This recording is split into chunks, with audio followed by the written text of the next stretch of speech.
गुनाह के सारे काम छोड़ दिए, अब इम्तिहान शुरू होता है। घर में फाकों की लाइन लग गई, बच्चे कमजोर होने लग गए, खुद भी बूढ़े हो गए, बाल सफेद हो गए। बीवी ने कहा मेरे सरताज अब बच्चों की भूख नहीं देखी जाती, ये ले थैला, थैला समझते हैं, जाइए मंडी, काम मिले ना थोड़ा राशन जरूर ले आइए। का कम से कम इतना ले आइए जिससे बच्चों की जान बच सके। हबीब अजमी निकले, बीवी दरवाजे पे आ गई, कहने लगी हबीब इया का वल हराम, खबरदार आज भी हलाल ना मिले ना तो लौट आना, लेकिन हराम का लुकमा ना लेके आना।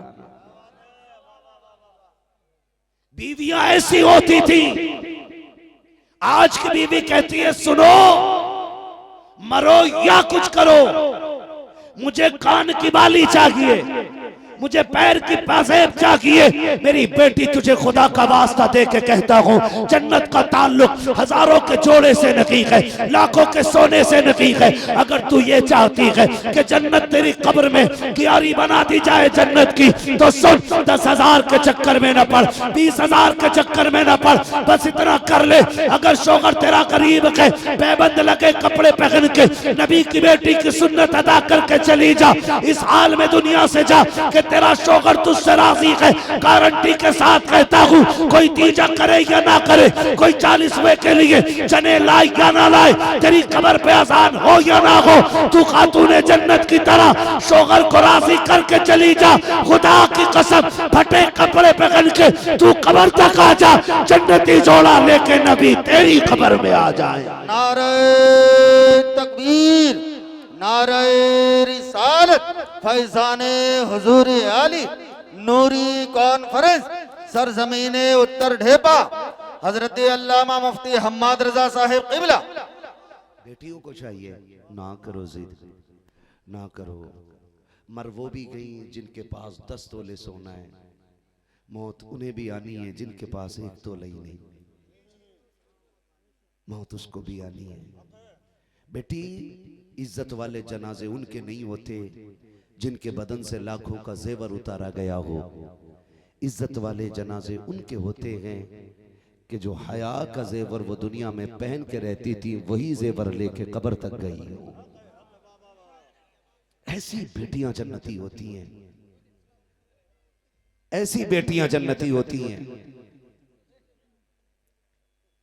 बीवी ने कहा हबीब जा तो रहे हो ना, इया का वल हराम, खबरदार हराम ना लाना।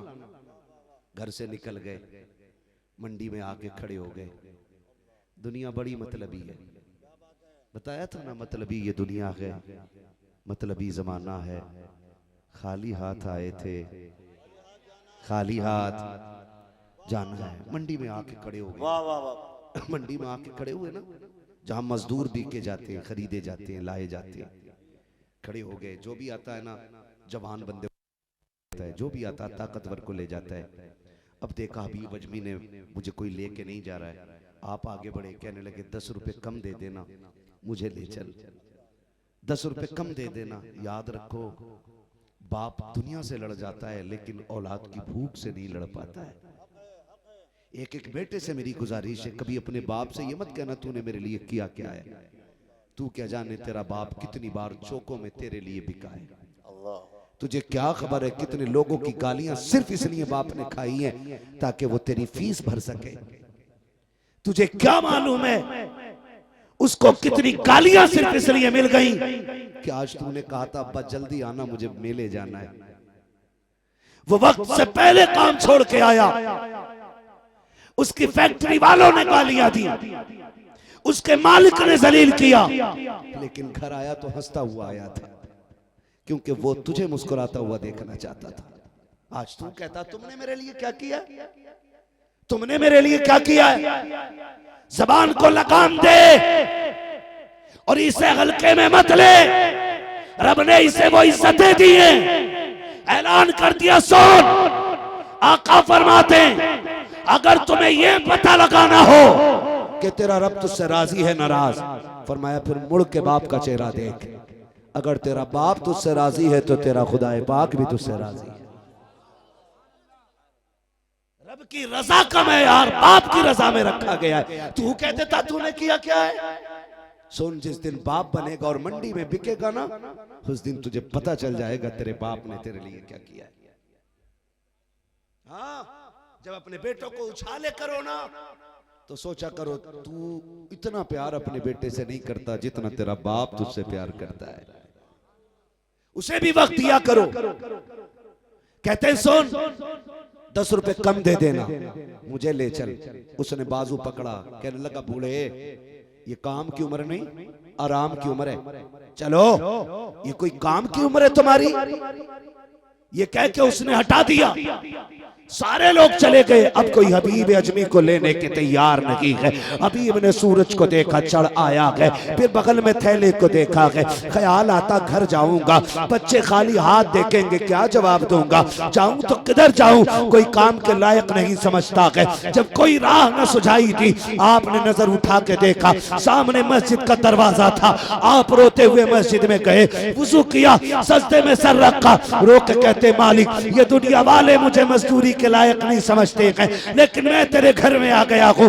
ए मेरे परवरदिगार, जिसका कोई सहारा नहीं है, उसका तू सहारा है। मेरे मौला, मैं तेरे घर में ड्यूटी करूंगा, तेरे घर की सफाई करूंगा, तेरे घर की सफे बिछाऊंगा, यहाँ झाड़ू लगाऊंगा। मालिक बस इतना दे देना जिससे मेरे बच्चों के एक वक्त के खाने का इंतजाम हो जाए। हबीब रोते जा रहे हैं, अल्लाह के घर की सफाई करते जा रहे हैं। शाम हो जाती है। इसी हालत में कोई पैसे का इंतजाम नहीं है, कोई लुकमे का इंतजाम नहीं है। घर जाने का वक्त आया है। ख्याल आया चलो घर चलते हैं। घर की राह ली है। घर के करीब आए, क्या देखते हैं? कभी करीब आके सोचते हैं बच्चे जाग रहे हैं कि सो रखे हैं। ये सोच करके कुछ देर रुक जाते हैं और दूर से देखते हैं मेरे घर वाले सो गए कि जाग रखे हैं।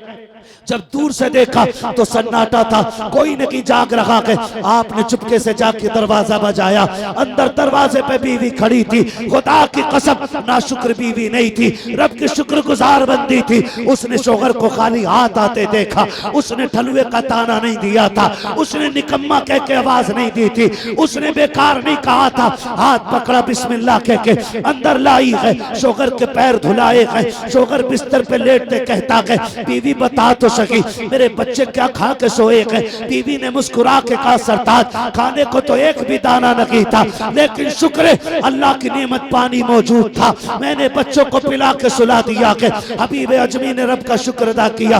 बिस्तर पर लेट जाते हैं। बीवी ने पैर दबाए, आहिस्ता से कहा, मेरे सरदार बताओ तो सही, सुबह से शाम तक रखे हो, क्या रोटियों का इंतजाम न हो सका? काम मिला के नहीं मिला? अब हबीब की आंख में आंसू आते हैं। कहते काम तो मिल गया है, मजदूरी नहीं मिली है। का मांगे क्यों नहीं? का इतने बड़े करीम की चौखट पे काम मिला है कि एक दिन की मांगते हुए गैरत आ रखी थी। अल्लाह अकबर, इतना सुना है। बीवी अगले दिन फिर दरवाजे पे आई है। फिर थैला दे के कहती है, या कबल हराम, खबरदार आज भी खाली लौट आना, लेकिन हराम लेके मत आना।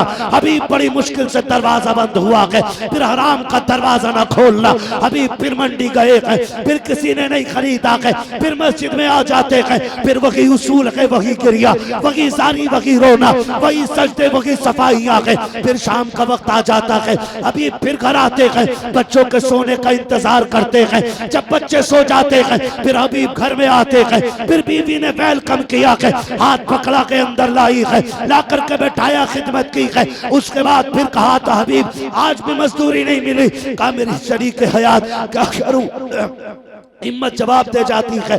इतना करीम है वो कि मांगते हुए खैरात आती है। अब बीवी के सब्र का दामन टूटा है। उसने कहा जाओ, तुम्हें मांगते हुए खैरात आती है, लेकिन मेरी तरफ से कह देना, अपने मालिक से कहना कि मेरी बीवी ने कहा है मेरा तीसरा दिन काम का है, मुझे 3 दिन की मजदूरी ना दे। अब बच्चों की भूख देखी नहीं जाती है, उनकी कमजोरी दम तोड़ रखी है। इतना तो दे दीजिए, 1 दिन की मजदूरी दे दो ताकि बच्चों की भूख का इंतजाम हो जाए। अब आलम ये था, हबीब जब घर से चल रहे हैं, चीखे मार कर रो रहे हैं, मालिक ये क्या हो गया है, आज मेरी बीवी ने किस मकाम पे लाके खड़ा किया है। वो कहती है हबीब खाली ना आना, अपने मालिक से मेरी तरफ से कह देना।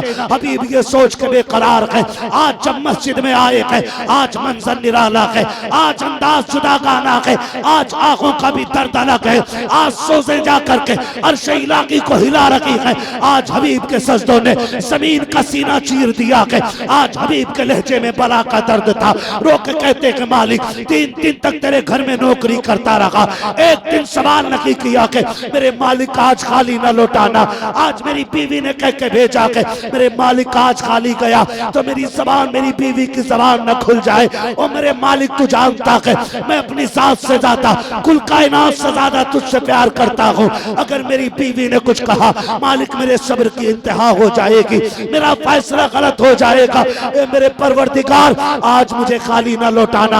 हबीब कहते हैं बेखुदी ये थी कि मुझे खुद नहीं पता था कि कर क्या रहा हूँ। शाम आ जाती है, फिर वही घर लौटने का ख्याल, लेकिन खाली हाथ जाने का डर रोंगटे खड़े कर देता है। खाली हाथ जाऊंगा, बच्चों को क्या जवाब दूंगा, बीवी पूछेगी तो क्या कहूंगा। कहते हैं आज दिल ने ये कहा हबीब क्यों ना एक काम करो, आज थैले में मिट्टी भर लो ताकि लोगों का ये भरम रह जाए कि थैला खाली हबीब लाया है। आप कहते मैंने मिट्टी भरी है, मैं लेकर के घर की तरफ चला हूँ।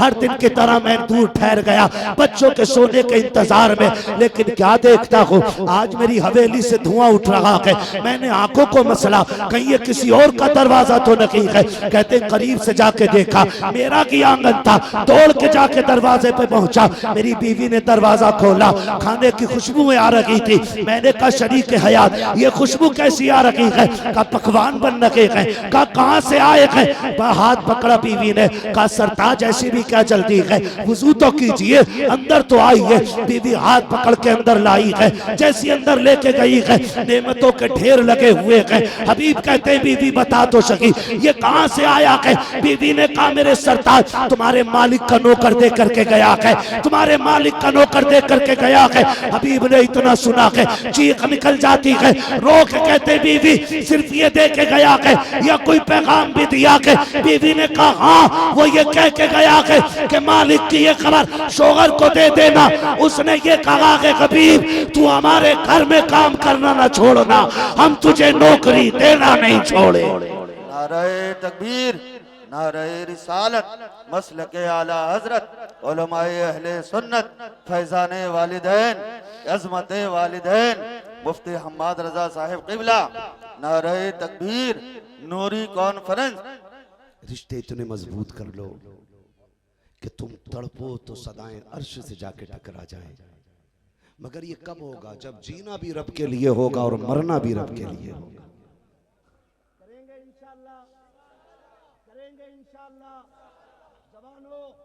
खुदा का वास्ता रात में आंख खुल जाए ना और नींद ना पड़ती हो या पड़ती हो, कोई भी कंडीशन हो, रात काटने के लिए मोबाइल ना उठाना। खुदा तौफीक दे तो उठना, वुजू करना, मुसल्ले पे आना, फिर सजदे में रब को रो के दिखाना।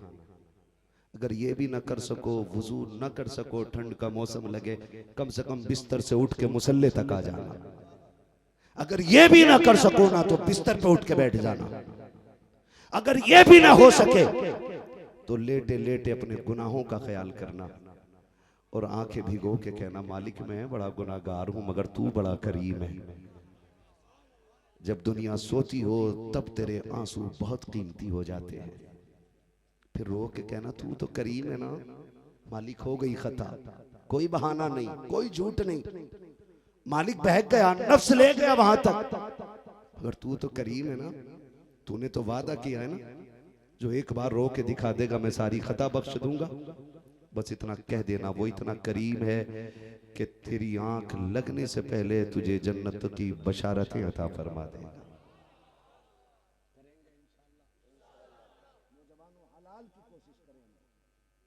हराम से हमेशा बचते रहे। अल्लाह दरवाजे तब खोलता है जब यकीन सिर्फ अल्लाह पे हो, यकीन सिर्फ अल्लाह पे हो। अगर आपको मेरी बात पे यकीन ना हो तो बद्र की तारीख पढ़ो। हुजूर 313 लेके उतरे, पूछे इन उलमा से फिर हुजूर के जुमले क्या थे दुआओं में? मालिक कुल कमाई लेके आ गया। ये मेरे हुजूर के दुआ का मफहूम था। मालिक में सारी कमाई लेके आ गए। अगर ये मिट गए ना तो फिर कयामत तक कोई तेरा नाम लेने वाला नहीं रहेगा। मालिक ये मेरी 313 पूरी कमाई है, अगर ये भी शहीद हो गए फिर कयामत तक तेरी वादानियत का कोई परचम नहीं उठाएगा। मालिक इनकी मदद कर। हुजूर कुल कमाई लेके उतरे, फिर रब को आवाज दी तो फिर अल्लाह ने आसमान से फरिश्तों के जरिए मदद नाजिल फरमाई है। कब? जब यकीन अल्लाह की जात पर हो। यकीन अल्लाह की जात पे हो। पहले यकीन हमारा पैसे की जात पे होता है, फिर डॉक्टर की जात पे होता है, फिर वो मना कर दे, लात मार दे तो फिर पीर साहब के तावीज पे होता है, फिर तावीज भी असर ना करे तो फिर रो के कह रहा अल्लाह तू ही बचा ले। ये नहीं होना चाहिए। मालिक कौन? मालिक कौन? जोर से मालिक कौन? मालिक कौन? खालिक कौन? अल्लाह। इतनी जोर से बोलो कि आवाज महफिल में सबको आ जाए। खालिक कौन? राज़िक कौन? यकीन है ना? यकीन है ना? पक्का? पक्का? फिर बिजनेस में झूठ क्यों बोलते हैं हम लोग? जब रोजी अल्लाह देता है, मालिक अल्लाह, खालिक अल्लाह, तो झूठ क्यों बोलता है? कह रहा कसम से मैं कोई फायदा नहीं ले रहा हूं तुमसे, जितने में लाया था उससे भी 2 रुपए कम में दे रहा हूं। और ये लोग कहते झूठ न बोल। कहे मौलाना तुम क्या जानो, झूठ न बोले तो भूखे मर जाएंगे। सुन, भूखे मरते ही झूठे, सच्चे कभी भूखे नहीं मरा करते हैं। सच्चे कभी भूखे नहीं मरा करते। कितने लोग परदेश कमाते? सुभान अल्लाह, हाथ उठा ले जरा। परदेश कितने लोग कमाते? बातें बाद में कर लेना भाई। हाँ। खुदा सलामत रखे, बस अब हाथ नीचे कर ले। मेरी दुआ के अल्लाह हर परदेसी की हिफाजत फरमाए। जोर से कह दो आमीन। हाँ जी, बड़ी बात होती है, बड़ी बात होती है। आपसे मैं कहूं ना, एक तिजारत अल्लाह से कर लो। वो तिजारत ये है कि कम से कम रोज 1 रुपया सदका निकाला करो। 1 रुपया कितने? साल के कितने हुए? 300। वाह, क्या कहने हुजूर। बहुत आहिस्ता बोल रहे हो भाई, पढ़े लिखे लोग हैं ना। यकीन करें अल्लाह राजी हो आपसे। क्या करूं, किस्मत में माइक ही इतनी लेट लिखा था, वरना मैं और बोलता। नाराज तो नहीं है सेक्रेटरी साहब? कितना देना है? 1 रुपया रोजाना, और 1 ही देना है रोज। वाह, 7 दिन के इकट्ठे निकाल के नहीं रखने, क्या बात है। रोज देना और 1 देना। वो जब 365 इकट्ठे हो जाए ना तो फिर तलाश करो कोई मदरसा, क्या बात है, सुभान अल्लाह, जहां कुरान वाले पढ़ते हो, सुभान अल्लाह। और जाके मोहतमिम से कहो कि ये पैसे का खाना मेरी तरफ से कुरान वालों को खिलाओ। सुभान अल्लाह, सुभान अल्लाह। तुम नहीं जानते हो, शायद समझ में आ जाए तुम्हारी ये बात, इसलिए मैं कोशिश कर रहा हूं। अल्लाह करे ये जहन में बात आ जाए आपके। जब वो खाना जो हम कुरान वालों को खिलाते, साल के कितने थे? 365। अगर हम होटल में खाने बैठ जाए तो 1 दिन में कितने चले जाते हैं? जी, इतने चले जाते हैं। आप 365 साल में कुरान वालों को देंगे। हम जो 365 पर डे 1000 जोड़े तो 3.5 लाख जो साल में खाते वो गंदगी बन के जमीन पे चला जाता है, और जो तेरे 365 कुरान वाले खाएंगे ना, वो दुआ बन के सीधी रब के अर्श पे चला जाएगा। फिर आप दुनिया के किसी कोने में रहोगे, ये भूखों के हलक से उतरे हुए लुक़्मे तुम्हारी हिफाजत करते रहेंगे, ये लुक़्मे तुम्हारी हिफाजत करते रहेंगे। वो एक साहब ने मुझे फोन किया, बोले भाई हजरत अल्लाह का बड़ा करम है, मैं गाड़ी चलाते चलाते बच गया। मैंने कहा कैसे? कहा आंख लग गई थी और गाड़ी फिर भी सीधी चलती रही। मेरा तजुर्बा देखो, स्टीयरिंग नहीं बहका। मैंने कहा मुंह बंद कर, मुझे ये बता नेकी कौन सी करता है, नेकी कौन सी करता? उसने कहा हर चक्कर पे कुरान वालों को लाके मैं खाना खिलाता हूं। तो मैंने कहा फिर बात ना कर, खत्म हो गई बात। मैंने कहा तू सो रहा था, कुरान वालों की दुआएं तेरी गाड़ी संभाले हुए थी। आप भी कम से कम 1 रुपया रोज निकाला करें, निकालेंगे इंशाल्लाह। ये तो परदेसियों के लिए थी। आखिरी बात उन लोगों के लिए जो रोज घर पे खाना खाते हैं, कोशिश ये करो कि एक दिन का भी खाना ऐसा ना हो जो बगैर मेहमान के आप खाएं। मैं अलग टॉपिक पे बात कर रहा हूं, मैं फिर कहूंगा मैं जन्नत नहीं बांट रहा हूं। कोशिश ये करो कि एक वक्त का खाना भी बगैर मेहमान के आप ना खाएं। वो कहा था अल्लाह मेरे रिस्क की बरकत न चली जाए, 2 रोज से घर में मेरे मेहमान नहीं है। सुन रहे हैं ना? 2 रोज से घर में मेरे 2 रोज से घर में मेरे मेहमान नहीं है। कोशिश ये करना बगैर मेहमान के खाना ना खाओ। अगर कोई इंसान ना मिल सके ना तो कुत्ते तलाश करना, आधी रोटी कुत्ते को ही डाल देना। कुत्ता भी ना मिल सके ना तो घर में चूटियों के सुराख तो होते ही है ना, कम से कम चूटियों को खिला देना, ताकि हर वक्त के खाने में कोई ना कोई तरह मेहमान रहे। अब बड़ी बात बताने लगा हूं। बहुत अच्छे हजरत। हमारे बाप ऐसे हैं कि हमें एक सांस लेने की मोहलत नहीं होनी चाहिए, लेकिन मेरा इमाम क्या कहता है, मेरे अमाल का बदला तो जहन्नम ही था। मैं तो जाता मुझे सरकार ने जाने न दिया, है ना? तो गुनाह इतने हैं कि एक सांस की मोहलत ना हो, फिर तबागियां मुसल्लत होती, तो अकीदे रब से कमजोर करते हम। फिरौन का नाम सुना है? नाम सुना है फिरौन का? क्या करता था ये? और दावा क्या था? माशाअल्लाह, दावा खुदाई का। मुहद्दिसीन फरमाते कि ये अपने आप को खुदा कहने वाला रब की जमीन पे जिंदा क्यों था? इसके इतने दिन जिंदा रहने का राज क्या था?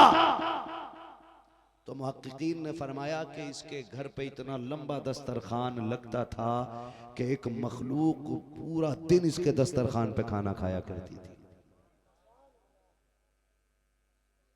फरमाया इसका ये अमल इसको रोज अजाब से बचा लेता था। खुदाई के दावा करने वाले को अगर खाना खिलाने का अमल अजाब से बचा सकता है तो फिर मोहम्मद अरबी का गुलाम हो और खाना मेहमान को खिलाए तो बरकतों से कौन रोक सकता है? फरमाया गया जिस दिन ये दरियाए नील में डूबा उस दिन किसी ने इसके घर खाना नहीं खाया था। अगर उस दिन भी एक बंदा इसके यहां खाना खा लेता, फरमाया गया फिर भी नहीं डुबाया जाता, इसलिए कि रब का कानून है जो जमीन वालों पे रहम करता है खुदा उसके ऊपर रहम फरमाया करता है। सारी मखलूक अल्लाह का खानदान है, अल्लाह का खानदान है। इसलिए आपसे गुजारिश है आप अपने दस्तरखान में लोगों को शरीक रखिए। रखेंगे इंशाल्लाह, रखेंगे इंशाल्लाह। लेकिन कड़वी बात कह दूं, यहाँ भी स्कूल में मेरे ख्याल से दिसंबर जनवरी की छुट्टी होती होंगी, होती है भैया? सर्दी की छुट्टी होती है कि नहीं? हमारे यहाँ होती है, सर्दी की भी होती है और गर्मी की भी होती है ना सर्दी की छुट्टी। सर्दी की छुट्टियों में बहनें घर आएंगी, भाभियों के मुंह फूल के इतने मोटे हो जाएंगे, है ना? और भाई उल्लू का पट्टा है, जोरू का गुलाम। एक प्याली अगर बहन के बच्चे से टूट गई ना तो भाभी डायरेक्ट कहती है हराम का तोड़ने आ गया, तुम्हारे बाप ने कमा के रख दिया। और बीवी की इस बात को शोहर लुल्ल बना सुन रहा है, गुग्गू। बहन रुसवा हो रही है और इसे गैरत नहीं। 15 दिन की छुट्टी दिसंबर में थी, बहन ये सोच के आई थी 15 दिन काटूंगी भाई के दरवाजे पे। 3 दिन में बिस्तर समेटने लग गई, सामान इकट्ठा करने लग गई। भाई को गैरत नहीं आई। एक बार ये पूछ ले बहन, तू तो 15 दिन के लिए आई थी, बता तो सकी जा क्यों रखी है? खुदा की कसम इतने बेगैरत भाई हो गए हैं, ये तो खुद जान छुड़ाना चाहते हैं। इनको ये लगता कि बहने आ जाए तो खर्चे बढ़ जाते हैं, भांजे आ जाए तो गुर्बत आ जाती है। जाओ लिखो, और इसको सियागी से नहीं बल्कि लघु से कलेजे पे लिखो और इसको गांठ बांध लो। जब बहने आती है आफत ले के नहीं, खुदा की रहमत लेके आती है। इधर बैगन का कदम आता है, उधर घर में रब का करम आना शुरू हो जाएगा। नारे तकबीर, नारे रिसालत, मसलके आला हजरत, नूरी कॉन्फ्रेंस। खुदारा मेहमान आया करे ना तो मुंह ना बिगाड़ा करो। बल्कि बहन का तो बड़ा नाजुक रिश्ता है, बड़ा नाजुक रिश्ता है। बाप के बाद सबसे पहले अगर कोई लावारिस होती है ना तो बहन होती है। गलत नहीं कह रहा। अल्लाह करे जिनके आंगन में बहनें हैं ना वो बहनों की कदर करने लग जाए, कदर करने लग जाए। बहनें बड़ी दौलत होती है। बहनें भाइयों को दुआएं दे दे के वली बना दिया करती हैं। हम विलायत जन्नत, हम विलायत जंगलों में ढूंढते रह गए और विलायत तो बहन के दुपट्टे से बंधी हुई रखी थी। उसके 2 जुमले दुआओं के ना ले सके हम, 2 जुमले बहनों की दुआओं के नहीं ले सके। जानते हो बहन को एक एहसास मार देता है कि अब्बा थे ना वालिद साहब, तो हर 8वें दिन फोन करके कहते थे बेटी बड़ी याद आ रही है। जब से बाप सफेद कफन में लिपट के गया है ना, साल हो गया भाई का एक फोन नहीं आया। वो पलट पलट के फोन को देखती है, कहीं आज आया हो, आज आया हो, आज आया हो। साल बीत जाता है, एक फोन नहीं आता। और बहन बेकरार होके बेगैरती में फोन कर दे ना भाई को तो पूछता हाँ क्या काम है। बहन मर जाती है तभी। कहती है कि तुझे क्या लगता है मैं सिर्फ काम से फोन करूंगी? मुझे तो बाप की दहलीज की याद आ रही थी, मैंने कहा तेरी आवाज सुन लूं, और तूने इतना पराया कर दिया। फोन उठाते ही कहता क्या काम है, कैसे फोन किया है? खुदा का वास्ता दे के कहता हूं आपको, बाप इंतकाल कर जाए, बहनें ससुराल में हो, बीवी के हाथ मजबूर हो, फिर भी कम से कम झूठ मूठ ही फोन करके कह दिया करो कि तेरी बड़ी याद आ रही है। झूठे ही मुंह कह दिया करो तुझे देखने को जी कर रहा है। खुदा की कसम तेरे इस लहजे से बहन की उम्र बढ़ जाती है, इस लहजे से उम्र बढ़ जाती है। वो भी कहेगी बाप गया है लेकिन एक बाप छोड़ के गया है।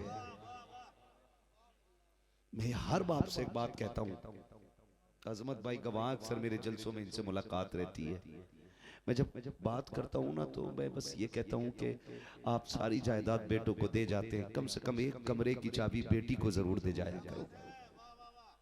आपने 3 मंजिल इमारत बना ली, पूरे घर पूरे महल की चाबी आपने 4 बेटों को सौंप दी।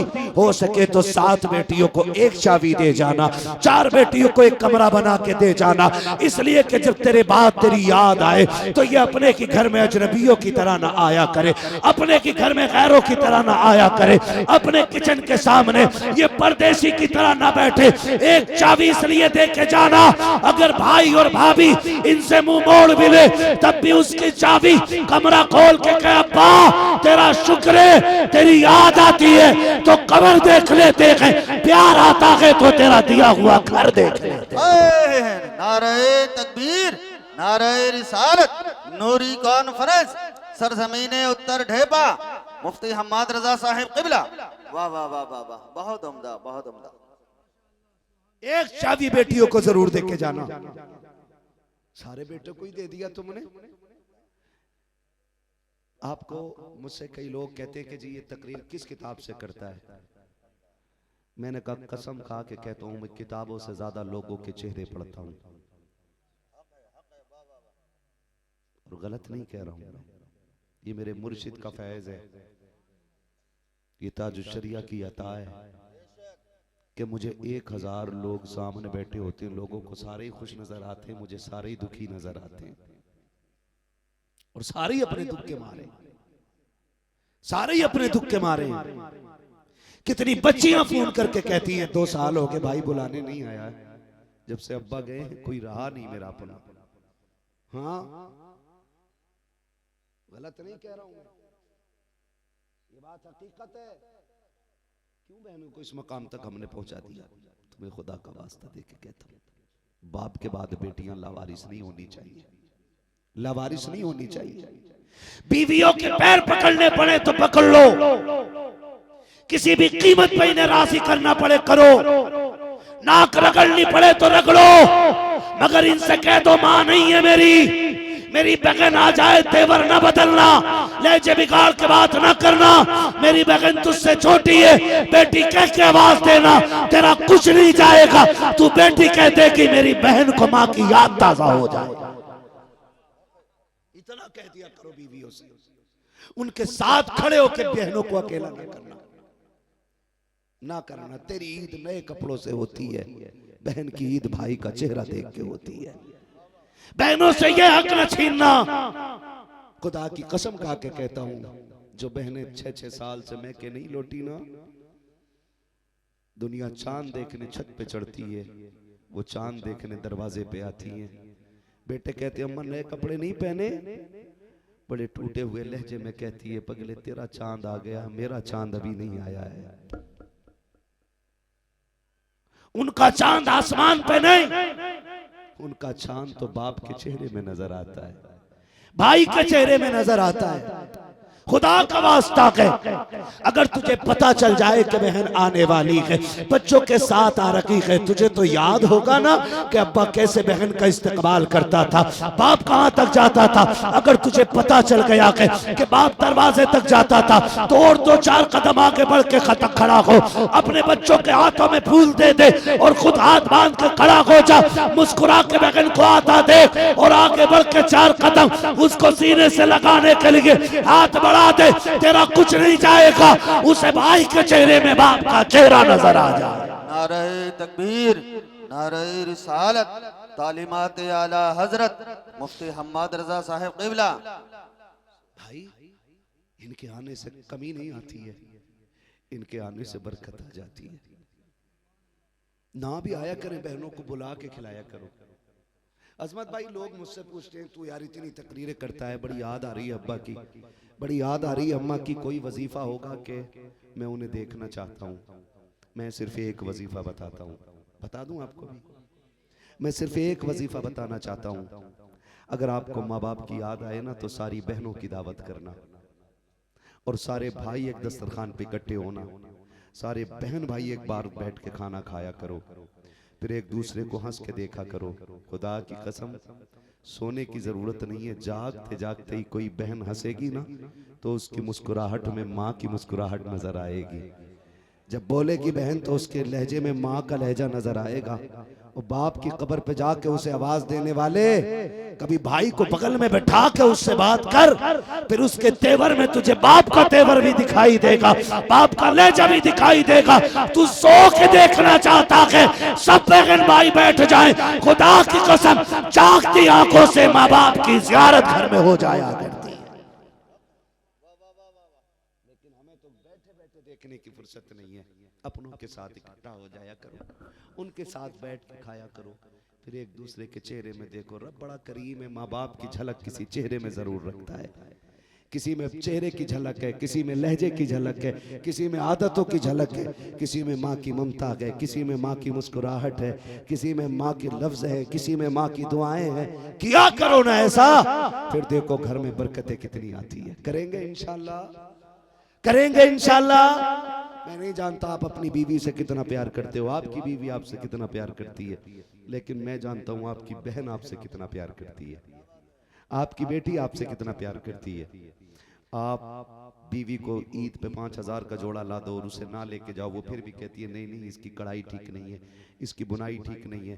5,000 की तेरे जोड़े पे पानी फेर देती है, और सिर्फ बहन के दरवाजे पे चांद रात वाले दिन 150 रुपए का दुपट्टा लेके जाना और कहना मेरी तरफ से ईदी ले ले। वो तेरे 150 के दुपट्टे को चूम के सर पे रख के कहेगी पागल, अल्लाह ने बड़े कपड़े दिए थे, तू इतना खर्चा करके क्यों लेके आ गया है। उसके लिए तेरा 150 रुपए का दुपट्टा लाखों से ज्यादा अहमियत रखता है। और मैंने तो बहनें अजीब देखी हैं। एक बूढ़ी औरत थी, मुझे बुलाया, कहा मौलवी मेरा इंतकाल होने वाला है।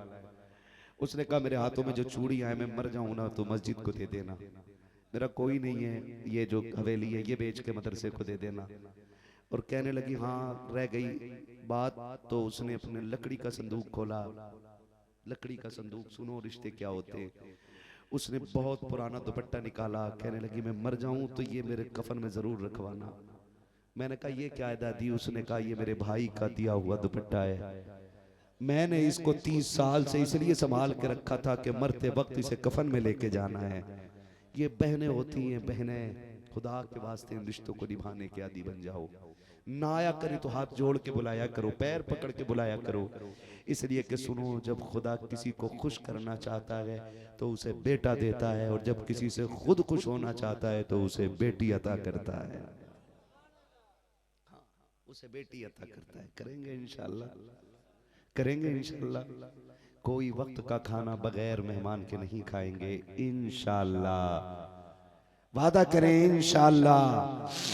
जितनी आंखें भीगी हैं अल्लाह इन पलकों का वास्ता है, जितने आए बैठे सबको बख्श दे, तू करीम है तेरा क्या जाता है। जितने आए बैठे तेरे कमजोर बंदे हैं, तू करीम है, अल्लाह ऐसा करम कर दे। अभी शजरा भी पढ़ना है, मेरी हिम्मत जवाब दे गई है। मैं देख रहा हूँ तकरीबन 90% आके भीगी हुई हैं, और मैं चाहता हूँ अल्लाह करे ये एहसास पूरी जिंदगी रहना चाहिए। करेंगे ना इंशाल्लाह, वादा करते हैं इंशाल्लाह। फिर मैं हुजूर का शजरा पढ़ूंगा अगर आप वादा करें तो। रिश्तों का ख्याल रखेंगे इंशाल्लाह। ऑपरेटर साहब इसको आवाज दे दें, बहुत अच्छा साउंड अब तक बोला है, थोड़ा आवाज बढ़ाइए, आवाज बढ़ाइए। मुझे हुजूर का शजरा पढ़ना है, इसको हल्का इको दे दीजिए।